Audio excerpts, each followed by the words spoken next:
L'Exode, chapitre 14.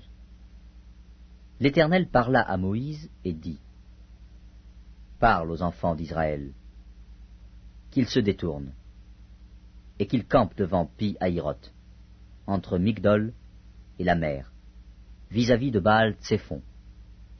C'est en face de ce lieu que vous camperez, près de la mer. Pharaon dira des enfants d'Israël : Ils sont égarés dans le pays. Le désert les enferme. J'endurcirai le cœur de Pharaon, et il les poursuivra. Mais Pharaon et toute son armée serviront à faire éclater ma gloire, et les Égyptiens sauront que je suis l'Éternel. Et les enfants d'Israël firent ainsi. On annonça au roi d'Égypte que le peuple avait pris la fuite.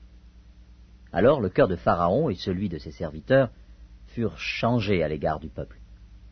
Ils dirent : Qu'avons-nous fait, en laissant aller Israël, dont nous n'aurons plus les services ?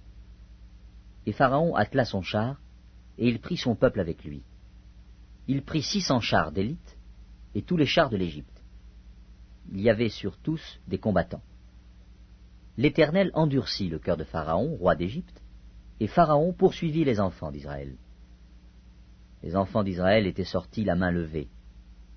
Les Égyptiens les poursuivirent, et tous les chevaux, les chars de Pharaon, ses cavaliers et son armée, les atteignirent campés près de la mer, vers Pi-Hahiroth, vis-à-vis de Baal-Tsephon.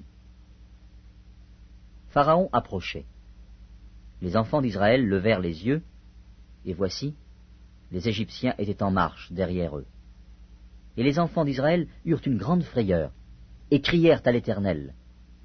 Ils dirent à Moïse : N'y avait-il pas des sépulcres en Égypte, sans qu'il fût besoin de nous mener mourir au désert ? Que nous as-tu fait en nous faisant sortir d'Égypte ? N'est-ce pas là ce que nous te disions en Égypte ? Laisse-nous servir les Égyptiens, car nous aimons mieux servir les Égyptiens que de mourir au désert. Moïse répondit au peuple : Ne craignez rien, restez en place, et regardez la délivrance que l'Éternel va vous accorder en ce jour. Car les Égyptiens que vous voyez aujourd'hui, vous ne les verrez plus jamais. L'Éternel combattra pour vous, et vous, gardez le silence. L'Éternel dit à Moïse : Pourquoi ces cris ? Parle aux enfants d'Israël, et qu'ils marchent. Toi, lève ta verge, étends ta main sur la mer, et fends-la. Et les enfants d'Israël entreront au milieu de la mer, à sec. Et moi, je vais endurcir le cœur des Égyptiens, pour qu'ils y entrent après eux. Et Pharaon et toute son armée, ses chars et ses cavaliers, feront éclater ma gloire. Et les Égyptiens sauront que je suis l'Éternel, quand Pharaon, ses chars et ses cavaliers auront fait éclater ma gloire. L'ange de Dieu, qui allait devant le camp d'Israël, partit et alla derrière eux. Et la colonne de nuée qui les précédait partit et se tint derrière eux. Elle se plaça entre le camp des Égyptiens et le camp d'Israël. Cette nuée était ténébreuse d'un côté, et de l'autre, elle éclairait la nuit. Et les deux camps n'approchèrent point l'un de l'autre pendant toute la nuit. Moïse étendit sa main sur la mer, et l'Éternel refoula la mer par un vent d'Orient qui souffla avec impétuosité toute la nuit. Il mit la mer à sec, et les eaux se fendirent. Les enfants d'Israël entrèrent au milieu de la mer à sec, et les eaux formaient comme une muraille à leur droite et à leur gauche. Les Égyptiens les poursuivirent, et tous les chevaux de Pharaon, ses chars et ses cavaliers, entrèrent après eux au milieu de la mer. À la veille du matin, l'Éternel, de la colonne de feu et de nuée, regarda le camp des Égyptiens, et mit en désordre le camp des Égyptiens.